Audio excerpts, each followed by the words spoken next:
Good evening, ladies and gentlemen. I hope that you're as excited as I am for this third and final video in the series of binomial expansions because I think that this stuff is so much fun. I hope you guys find it to be as exciting and fun and straightforward as I think it really can be. So we want to find the term in this expansion that has x to the 6th, y to the 4th. Ooh, that seems ick. I mean, wow. Well, remember, this is going to be a bunch of terms separated by pluses. And this first term is going to have x to the 8th times 3y squared to the 0. Well, that's not the one we want. We want x to the 6th. And what happens as we go, do you guys remember? Well, the first exponent decreases, so this one's going to have x to the 7th. Then this one's going to have x to the 6th. So this is the magic term that I want right there. So let's count what the coefficient's going to be. They're 8 choose 0. This would be 8 choose 1. This is 8 choose 2. I think if you can count, you can do these types of problems. Times x to the 6th times 3y squared. That's the second thing in the parentheses, the second part of the binomial. Now, what's the exponent going to be on that? Well, these exponents, the 6 and whatever goes on the second term, those always have to add up to 8. So 6 and 2. Okay, cool. Now I just have to simplify and evaluate this expression. So 8 choose 2, 8 choose 2 using that shortcut formula, n times n minus 1 over 2, so that's 56 over 2. That would be 28, I believe.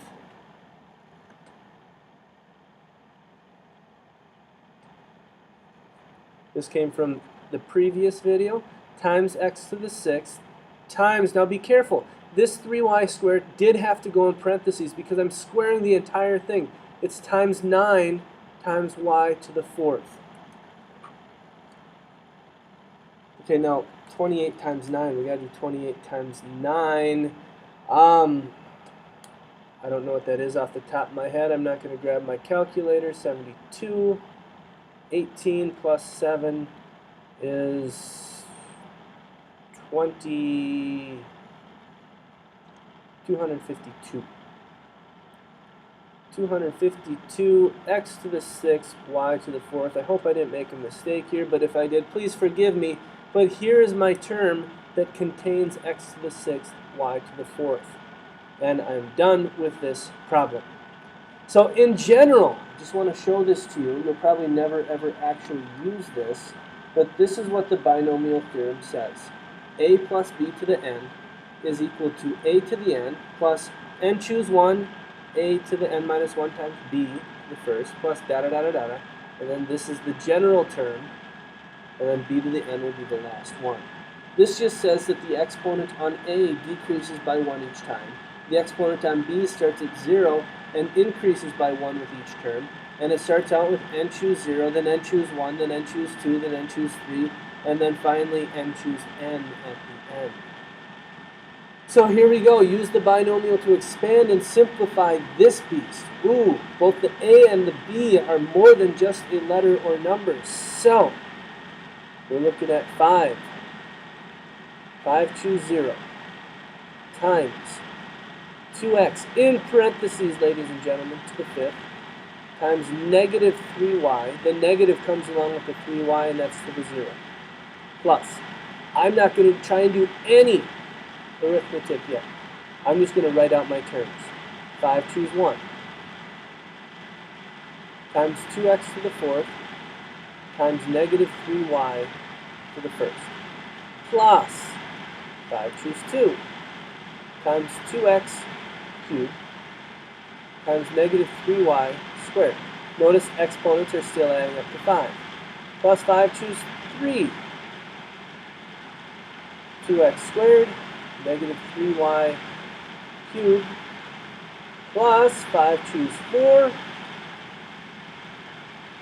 2x to the first, negative 3y to the fourth, and plus 5 choose 5 times 2x to the 0 times negative 3y to the fifth. Woo! That was long. This would probably be the longest thing that I would expect you to do by hand and actually find all of the terms for. But anywho, let's go through and simplify. So I wrote out all my terms. Now I'm going to write down the binomial coefficients, what they actually are, and deal with my exponents. I'm not going to do any multiplication yet. 5 choose 0 is 1. Times 2 to the fifth is going to be 32x to the fifth. And negative 3y to the 0 is 1. Plus 5 choose 1 is 5. Times 2x to the fourth, well, 2 to the fourth is 16, x to the fourth, times negative 3y, raising up to the first. Plus 5 choose 2 is 10. You can read that from Pascal's triangle or use the formula or use our calculator. Times 8x cubed, 2x cubed, and then negative 3y squared. Well, negative 3 squared is 9, positive 9, and y squared. Plus 5 choose 3 is 10, times, we get 4x squared, and negative 3y cubed, negative 3 cubed is going to be negative 27 y cubed,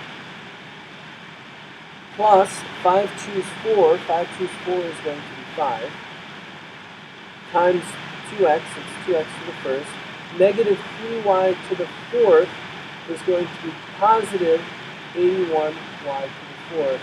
And now on to the last term, 5 choose 5 is 1, 2x to the 0 is 1, negative 3y to the fifth is going to be negative 243y to the fifth. And now I'm going to go through and multiply and do my last step. I do all of these problems in 3 distinct steps. Write the terms, deal with exponents, then multiply. So this first term, 1 times 32 times 1, we have 32x to the fifth. Now the next term is going to be negative.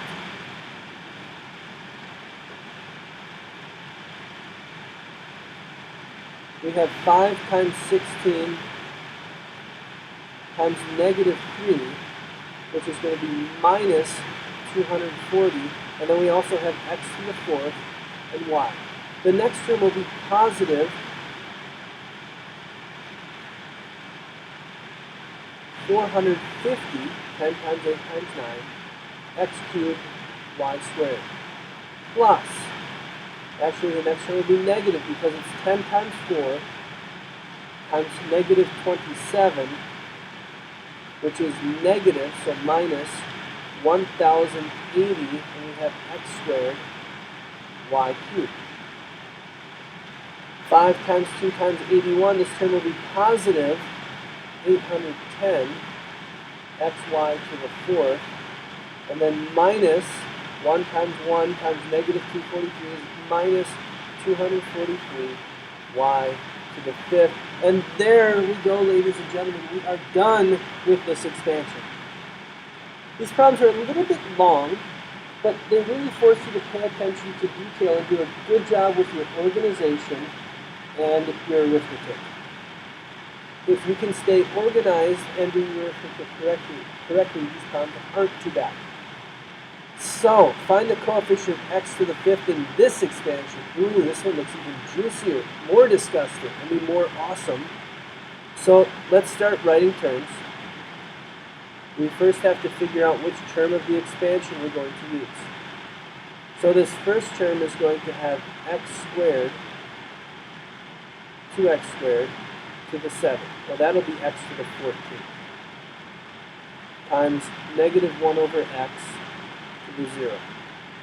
That's times 1. That's actually 14. That's not the term I want. 2x squared to the 6th times negative 1 over x to the first. So this will be x to the 12th times negative 1 over x, so this is x to the 11th. That's not the term I want. I want x to the 5th. 2x squared to the 5th times negative 1 over x squared. So this would have x to the 10th coming from here times 1 over x squared. This is going to be x to the 8th when we put it together. That's not my term. 2x squared to the 4th times 1 over x negative. This is to the 3rd. So this will have x to the 8th times 1 over x cubed, which is x to the 5th. This is my term. So now I got to do it upright. I got to actually write out all my bits and pieces. So this first term would have 7, choose 0. Second would be 7, choose 1, choose 2, choose 3. Times 2x squared to the 4th times negative 1 over x cubed. And let's expand this out. So 7 choose 3. I don't remember what that is, and my calculator is not open. Let's use the formula. 3 factorial. 7 minus 3 is 4 factorial. So 7 times 6 times 5 times 4 factorial over 3 factorial, I know is 6. 3 times 2 times 1. So the 4 factorial is canceled. The 6 is canceled. I get 35 as my binomial coefficient. 2 to the 4th is 16. And we already figured out that we have x to the 8th times. Now what's going to happen with this negative? Negative cubed will still be negative. And it's going to be negative 1 over x cubed. So double check, we do get x to the 5th, that's cool, but you know what? I really don't care about the x part, I only want the coefficient. So I have to do 35 times 16 times negative 1. Don't forget the negative, ladies and gentlemen. So the coefficient is negative 560. There's my answer. You do have to pay attention to whether or not you're looking for a term or a coefficient. So here is one last one. I'm going to post this as a second video, but I want you to try this expansion first. Use the binomial expansion right here, and then expand this into it. So stop this video. This video is going to end. Check out the next one to see if you did this right.